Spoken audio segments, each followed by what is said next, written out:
Bonsoir et bienvenue. Après 3 années passées à la tête du CREPMF, le Conseil régional de l'épargne publique et des marchés financiers, l'heure est au bilan d'étape des réformes entreprises. Depuis ce soir donc, le point reçoit celui qui, depuis mai 2017, préside au nord du Sénégal, au destiné de cette institution de l'UEMOA, portée sur les fonds baptismaux en 1996 avec 2 objectifs fondamentaux. Le premier, c'est l'organisation et le contrôle de l'appel public à l'épargne dans l'espace UEMOA. Et le deuxième, c'est l'habilitation et le contrôle des intervenants de ce marché. Autrement dit donc, de la régulation du marché financier régional. Mamoudou Ndiaye, bonsoir. Bonsoir, M. Oui, merci d'accepter cette invitation.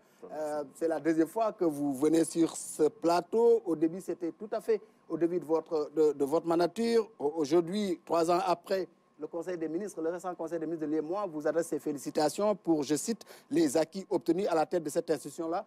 Quels sont selon vous ces acquis? Je vous remercie, M. Faye, et permettez-moi également d'exprimer ma gratitude aux autorités sénégalaises pour avoir accepté d'abord de porter ma candidature donc, à la présidence du Conseil régional, le président de la République, son Excellence M. Macky Sall, le ministre des Finances d'alors, M. Amadou Ba, et bien entendu les ministres qui siègent aujourd'hui au Conseil des ministres, M. Amadou Hott, M. Abdoulaye Daouda Diallo. Je voudrais également remercier la RTS pour cette opportunité qu'elle offre encore au Conseil régional de venir parler et échanger sur l'institution, mais également d'une manière générale sur le marché financier régional. Qui est très peu connu d'ailleurs du grand public et des acteurs de l'économie de manière générale. Tout à fait. Donc depuis effectivement 2017, le Sénégal a assuré la présidence du Conseil régional. C'est arrivé à un moment où l'institution était censée engager une certaine série de réformes. Oui, parce que vous êtes arrivé quasiment dans un terrain désertique. Donc, fallait tout créer. Heureusement pour nous, le diagnostic avait déjà été établi par plusieurs, d'abord par la Banque centrale à qui avait été donné ce mandat de faire une proposition dans le sens d'améliorer le fonctionnement du système financier d'une manière générale. Donc, il y avait le plan de réforme adopté par le Conseil des ministres en 2016, et qui déclinait un peu la vision que le marché devait, disons, suivre pour les prochaines années. Mais il y avait également un plan stratégique établi sur un horizon 2014-2021, plan stratégique qui également allait dans le même sens que celui indiqué par les autorités, les ministres en question. Et donc, c'est ce diagnostic qui nous a permis, dans un premier temps, de pouvoir faire l'état des lieux au niveau de cet organe. Nous sommes venus en 2017. Et justement, le cap était donné, et il fallait engager un certain nombre d'axes de réformes qui devaient à terme donner beaucoup plus de poids au marché financier, dans le système financier d'une manière générale. Et donc, bien entendu, nous avons essayé dans la mesure du possible, avec les moyens du bord, d'engager ces réformes. Et fort heureusement, comme vous l'avez indiqué, au bout de 3 ans, je crois que les réformes commencent à se faire sentir. Et nous avons pour preuve juste l'appui que les bailleurs de fonds ont accepté d'apporter à ces réformes, qui témoignent justement de leur pertinence, mais également qui permettrait de reprofiler, disons, ce marché pour lui permettre de jouer pleinement son rôle. Nous pensons qu'aujourd'hui, le marché doit faire beaucoup plus que ce qu'il a fait jusque-là, après 20 ans de fonctionnement. On l'a dit au début, c'est que nos confrères de Financial Afrique qualifiaient de 12 travaux d'Hercule qui attendaient Ndiaye. C'est quand vous venez de prendre la tête de cette institution. 3 ans après, le bilan du Sénégal se décline en 6 axes. Ce sont les réformes, la gouvernance, la coopération, entre autres, si on procède par élimination sur le plan des réformes. Quelles ont été les réformes majeures que vous avez voulu imprimer à l'institution et comment vous avez réussi justement à faire ces réformes? C'est vrai, vous avez bien fait. J'ai souri un peu en vous entendant parler de ces 12 travaux d'Hercule dont parlait un de vos confrères à l'époque.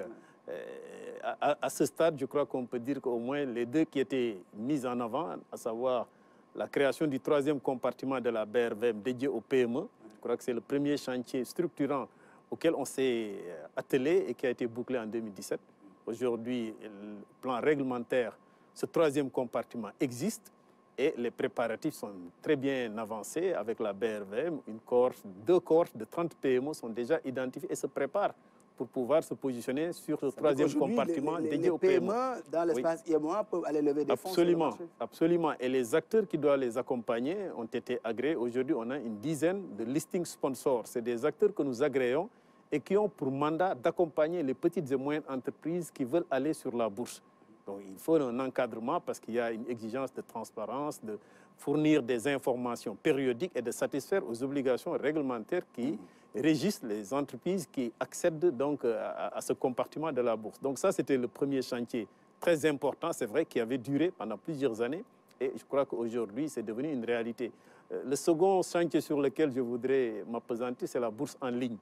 Et là également, je crois que l'article en question indiquait que le régulateur, tout était prêt et que le régulateur bloquait ce chantier. Non. Le régulateur n'a pas intérêt à bloquer un chantier structurant qui, du reste, devrait contribuer à démocratiser l'accès au marché, mais il fallait s'entourer de toutes les garanties au plan sécuritaire. Parce que dès que vous parlez de transactions en ligne, il faut maîtriser. C'est un peu une infrastructure technique, j'allais dire technologique, qui permet à distance de pouvoir intervenir via les canaux de transmission et faire des transactions. Et ça, il fallait qu'on ait le plateau technique vraiment qui soit à point et que le régulateur ou bien ceux qui sont chargés d'assurer la surveillance de ces transactions maîtrisent parfaitement ce plateau technique. C'est ça qui a retardé les travaux. C'est vrai, les acteurs étaient très impatients, mais aujourd'hui, je crois qu'au plan réglementaire, cette architecture de bourse en ligne, elle est opérationnelle depuis 2018. C'est sécurisé? C'est sécurisé. On a fait des tests avec ceux qui étaient prêts et on a donné du temps aux sociétés de gestion et d'intermédiation, en tout cas à tous les acteurs qui doivent l'utiliser pour qu'ils puissent se mettre à jour. Donc un délai de 2 ans a été accordé, mais ceux qui sont prêts, qui ont la plateforme technique et qui commencent déjà à pouvoir permettre à vous, aux citoyens de l'Union, de pouvoir faire leurs transactions en ligne, sans pouvoir se déplacer. Et je crois que ça, c'est une avancée majeure qui vient encore renforcer l'infrastructure au niveau de la bourse. Je crois que c'est une avancée qui est à saluer également, qui était très attendue du marché.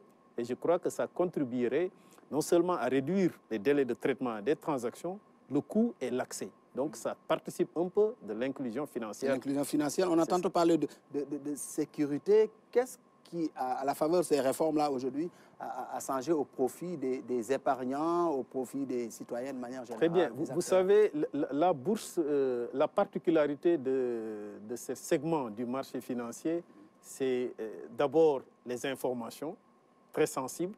Et vous voyez la multitude, sinon j'allais dire des millions d'opérations qui transitent par des terminaux, des canaux, et qui sont censés s'effectuer selon une procédure bien décrite, à respecter par des agents agréés ou autorisés à le faire, mais également qui respectent les conditions de sécurité, tout ce qui est lutte contre le blanchiment et protection des avoirs, des épargnants. Occulte et tout ça. Occulte. Donc tout cela, le régulateur devait s'assurer, parce que c'est de sa responsabilité, de pouvoir assurer la sécurité des transactions, tout en permettant leur traçabilité, mais également en assurant la rapidité de traitement. Et vous voyez, ça, ce n'est pas facile, c'est un équilibre qu'il faut trouver. Donc, il faut un plateau technique et il faut des ressources humaines qualifiées au niveau de ces différentes institutions pour pouvoir porter ce projet. Et aujourd'hui, je crois qu'on a fait l'effort de porter quand même le dispositif au plan sécuritaire, au plan du contrôle interne. Nous avons pris un certain nombre de dispositions réglementaires qui nous permettent, nous... de la BRVM, par exemple? Oui, la BRVM elle-même, en tant que structure centrale, le dépositaire central, banque de règlement, mais les autres acteurs qui sont agréés, les SGI et autres, qui sont les acteurs par lesquels passent ces transactions, il faut qu'à leur niveau, qu'elles disposent vraiment de procédures internes de contrôle et de sécurité qui permettent de respecter tous ces prérequis. Et il fallait donc s'assurer que tous ces prérequis ont été suffisamment pris en charge pour pouvoir protéger les avoirs des épargnants. On a pris d'autres textes sur comment gérer ces avoirs. Il faut les séparer des avoirs propres de l'institution. Donc un certain nombre d'instructions et de circulaires ont été prises pour dire aux acteurs, vous pouvez y aller, mais sachez que vous serez soumis à des exigences internes de contrôle qui permettront de sécuriser les transactions. Et le cas échéant, c'est des sanctions qui Absolument. peuvent aussi s'appliquer. Et donc ça rassure le client. Déjà, l'institution elle-même, elle est à l'aise dans cet environnement, mais les clients les épargnants se sentent beaucoup plus sont plus à l'aise, et c'est ça qui rétablit la confiance, qui permet de dire à tout moment, je peux faire confiance à tel acteur, confier mes ressources en sachant que l'acteur lui-même s'est doté d'un dispositif interne qui permet de sécuriser ces transactions, d'assurer leur traçabilité, mais le régulateur, à tout moment, peut vérifier la régularité de ces transactions, ces opérations, et leur conformité par rapport aux dispositions réglementaires. Okay. Est-ce que depuis que vous avez mis en place ce dispositif, cette batterie de mesures, vous avez eu à sanctionner des acteurs? Absolument. D'ailleurs, c'est un point qu'il faudrait peut-être également souligner au niveau de la gouvernance du marché. Je crois que c'est une avancée significative également, parce que, vous savez, un régulateur, il est doté de pouvoir. Il y a une réglementation à respecter. Il y a des comportements à ne pas adopter. Et c'est ça qui sécurise, qui rend le marché attractif et qui rend le marché, j'allais dire, transparent. Mais pour autant que les acteurs le respectent. Et pour qu'ils le respectent, il faut qu'il y ait un dispositif de sanction qui dit, à tel niveau, si vous enfreignez les dispositions réglementaires, la sanction va tomber. Oui. Et nous avons justement, à ce niveau, nous avons adopté une instruction après autorisation du Conseil des ministres, qui autorise le CREMF à aller au-delà des sanctions administratives que sont les blâmes, les mises en garde, les sanctions disciplinaires qui peuvent aller jusqu'à démettre un dirigeant complètement. Est-ce que vous en avez démis combien? Et des sanctions pécuniaires. Donc, pour l'année écoulée, nous avons eu presque 6 sessions dédiées à des auditions. Vous avez démis combien de DG? Une vingtaine de responsables ont été convoqués devant le Conseil régional, entendus sur des manquements. S'ils ont pu apporter la preuve que ces allégations que les missions d'inspection ont relevées n'étaient pas fondées, nous en avons pris acte. Les autres qui ont été considérés comme ayant enfreint la réglementation ont fait l'objet de sanctions, soit disciplinaires, soit administratives. Oui. Et donc, le dispositif est effectif depuis 1 an et demi. Oui. Et pour les autres acteurs, parce qu'en 2019, on a lu quelques-uns de vos communiqués qui appelaient les épargnants ou autres à être beaucoup plus vigilants vis-à-vis de la fraude. C'est quand même un marché qui n'est pas à l'abri de... Absolument. Ça, c'est un phénomène et c'est l'un des défis auxels nous faisons face. Hein. Un peu dans tous les marchés, c'est des pratiques. Vous savez, avec le développement de la technologie, les opérations en ligne, bon, un certain nombre de transactions, ou en tout cas d'acteurs non agréés se permettent de solliciter l'épargne du public qui n'est pas averti.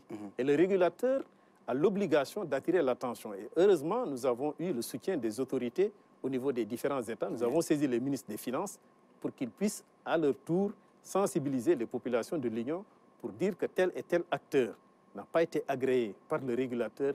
Il ne peut pas faire appel public à l'épargne. Soyez vigilants pour ne pas confier, parce qu'on vous fait miroiter des retours sur investissement, des bénéfices de 200%, 300%.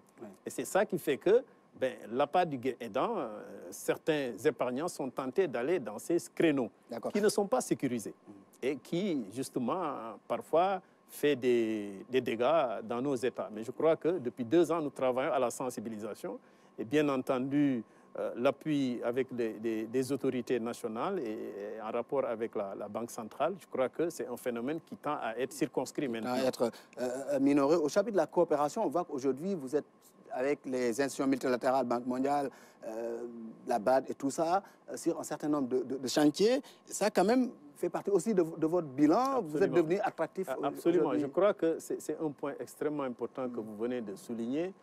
Les réformes ont été adoptées en 2016 par le Conseil des ministres. Nous avons pris fonction en mai 2017. C'est vrai, il n'y avait pas eu un budget dédié aux réformes. Les ministres ont adopté le plan de réforme. Il fallait le mettre en œuvre. Nous avons essayé d'engager un partenariat qui s'est révélé très fécond avec les différents partenaires techniques et financiers.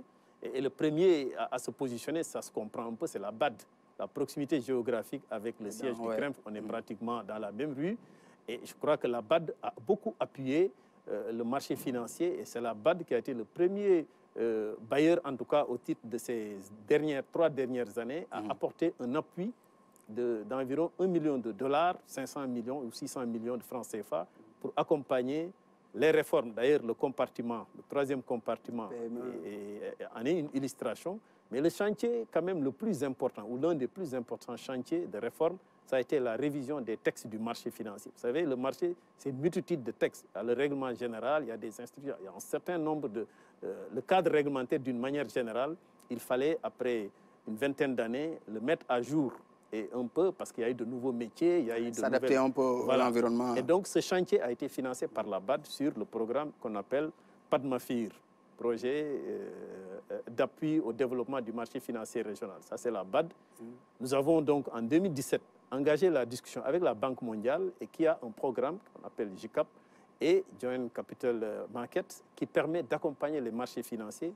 Et là, quand même, c'est un appui considérable que nous avons obtenu et je tiens à remercier justement ces différents partenaires techniques et financiers qui ont accompagné les réformes.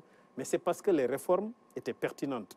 C'est-à-dire les choix que les autorités ont faits en disant allez dans tel sens pour le développement du marché. Le diagnostic a été bien posé et les mesures qu'il fallait prendre pour rehausser le niveau du marché, c'était des mesures pertinentes. La Banque mondiale a apporté pratiquement 3,5 milliards, si je devais quantifier un peu les 10 mesures de réforme que la Banque mondiale a accepté d'appuyer au niveau du marché financier régional. Et l'AFD, l'Agence française de développement, est venue également prendre sa part dans cette contribution au financement des réformes pour, je crois, 2 millions d'euros et qui sera orientée principalement vers la protection des consommateurs, mais également la surveillance du marché. Parce qu'un marché qui se développe, il faut se donner les moyens de le contrôler. Absolument. Sinon, c'est des dérives auxquelles on va assister. Et donc, l'AFD a apporté sa contribution et le dernier en date, c'est une agence anglaise qu'on appelle FSD Afrique, Financial Sector Deepening Africa, qui a accepté également de venir renforcer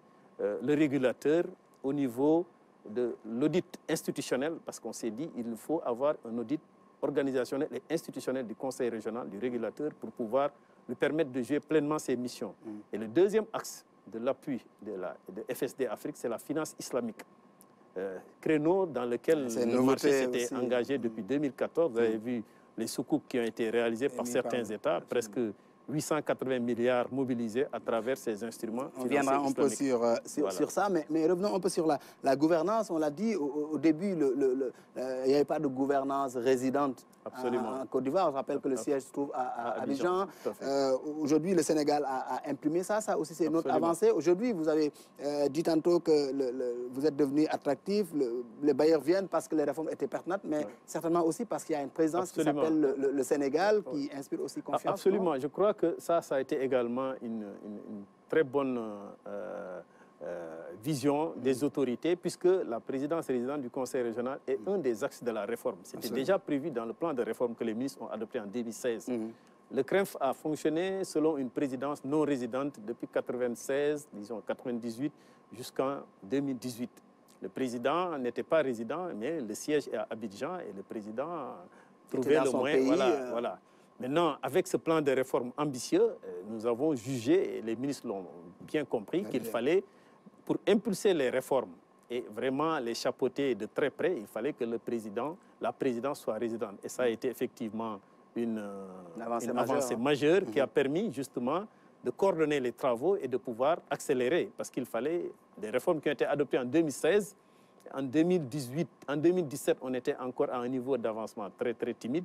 Et donc, le fait d'avoir rendu la présidence résidente a effectivement accéléré le processus. Et ça a été un peu la première mesure, je crois, au plan de la gouvernance qui a été prise par les autorités et qui a fait que le président du conseil régional est désormais résident au siège de l'institution à Abidjan depuis janvier 2018. Est-ce qu'aujourd'hui, le Sénégal peut se targuer d'avoir rehaussé, redonné vie au CREPMF? Est-ce que les souscrivants augmentent? Est-ce que les sociétés qui arrivent chez vous augmentent sur le marché financier? Est-ce qu'aujourd'hui, on est un terrain de prédilection des capitaux? Je crois que quand même les chiffres parlent d'eux-mêmes.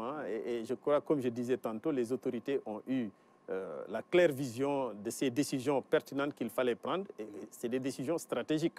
Changer la dénomination d'un organe de l'UEMOA, et vous voyez, ça relève des autorités. Les plus hautes autorités, c'est les chefs d'État qui ont validé le changement de dénomination. Le CREPMF doit devenir AMF-IMO. Autorité des marchés financiers. Et ça, vous voyez la portée de ce changement. C'est vrai, c'est un changement institutionnel mais décidé par les plus hautes autorités, c'est les chefs d'État, et qui a nécessité de modifier le traité de l'UMOA. Et ça, c'est important. Il y a combien de pays qui l'ont ratifié pour le moment? À ce stade, aux dernières, je crois qu'au moins 3 pays, et je me réjouis de dire que c'est le Sénégal qui a été le premier pays à le ratifier, le Bénin et le Burkina. 6 pays. Oui. Mais c'est un processus qui suit son cours, mais et... c'est un signal qui est donné au marché. Absolument. Parce que faire prendre une décision aussi stratégique au plus haut niveau, c'est déjà... Ça veut dire qu'ils comprennent l'importance de cet instrument-là. Absolument. Quand on parle de marché financier, c'est quoi le marché financier? Si je voulais caricaturer, je pourrais dire qu'il fait partie du système financier. Le système financier, c'est un tout. Aujourd'hui, le segment le plus connu du système financier, c'est le secteur bancaire. Quand on parle des finances, on pense a priori aux banques. Mais les banques, il y a en dessous la microfinance.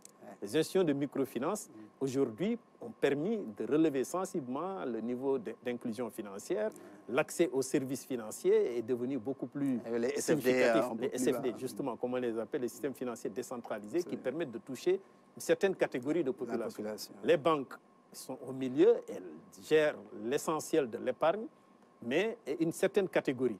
Alors, le marché financier, c'est à un autre niveau, puisque là-bas, c'est les apporteurs de ressources et c'est ce qui, j'allais dire, les agents à besoin de financement et les agents à capacité de financement, ceux qui ont une épargne à placer. Ils ont des excédents qu'ils n'ont pas utilisés et qu'ils veulent rentabiliser.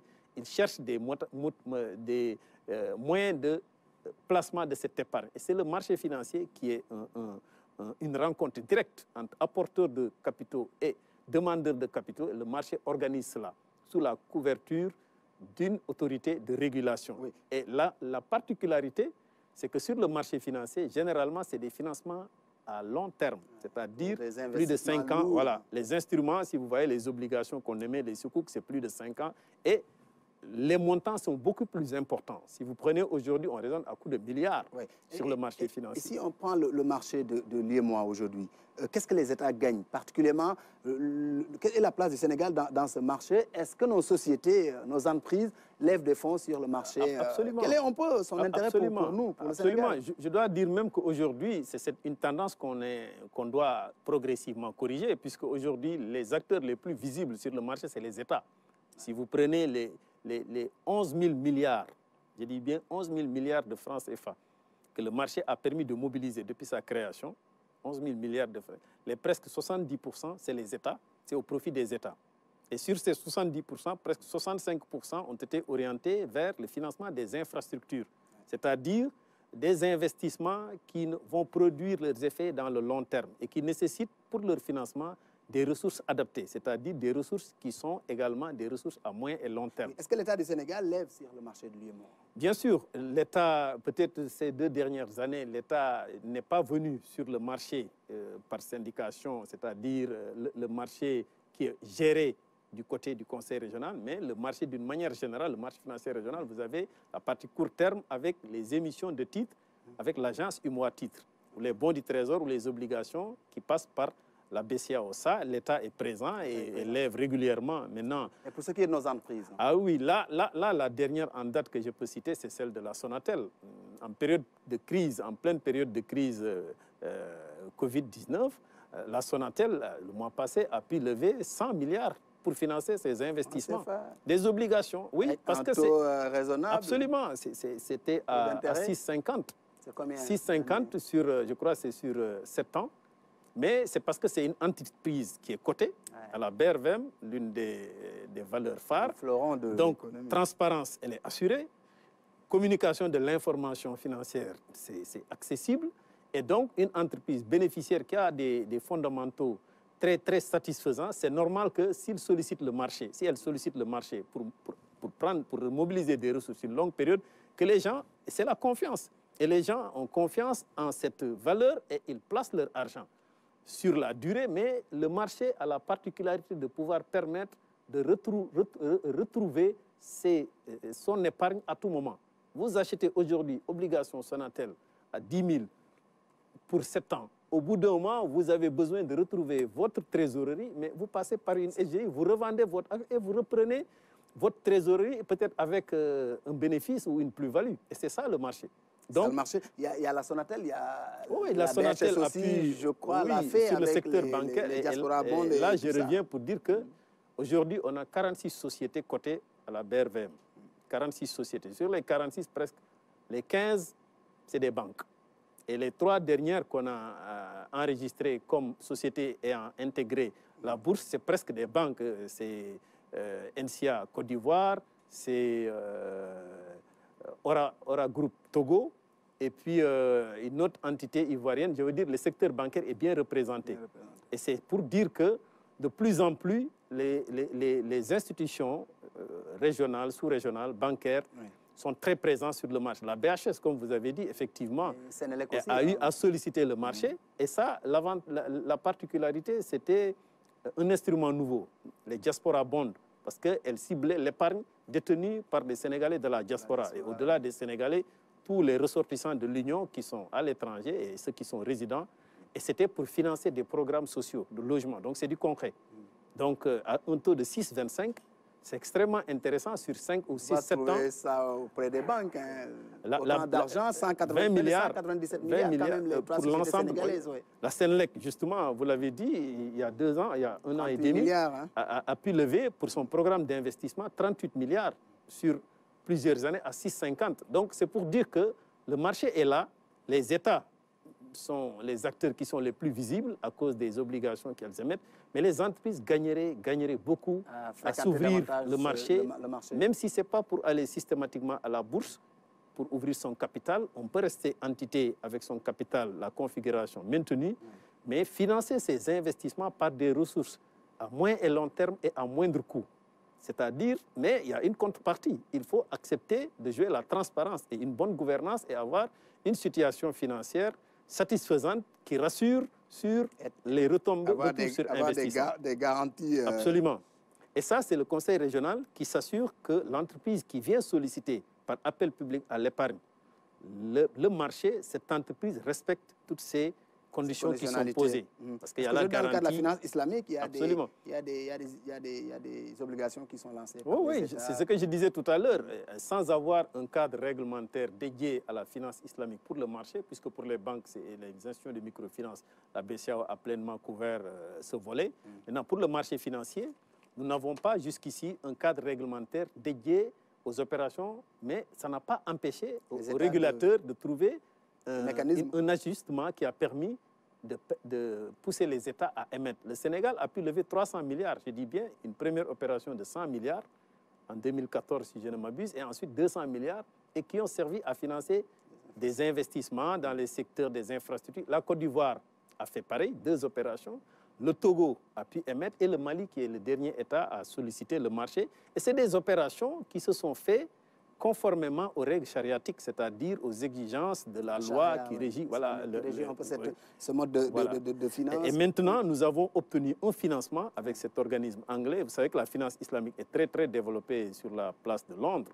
Et donc, cet organe anglais a accepté de financer pour le régulateur la mise en place d'un cadre réglementaire pour promouvoir la finance islamique sur le marché. Et le chantier est déjà engagé. Et pour dire, une bonne partie de ces chantiers, puisque les financements ont été mobilisés auprès des bailleurs, les consultants ont démarré leurs travaux et on commence à voir le jour. Maintenant, les textes qui relèvent du conseil régional et qui ne nécessitent pas de faire recours à des ressources extérieures des consultants, puisque c'est des domaines un peu spécialisés pour lesquels nous n'avons pas forcément la ressource humaine qualifiée, nous les élaborons nous-mêmes et ça a permis donc sur les 3 ans d'avoir au moins une quinzaine d'instructions qui a permis de renforcer la protection des épargnants. C'est une exigence forte pour un marché attractif.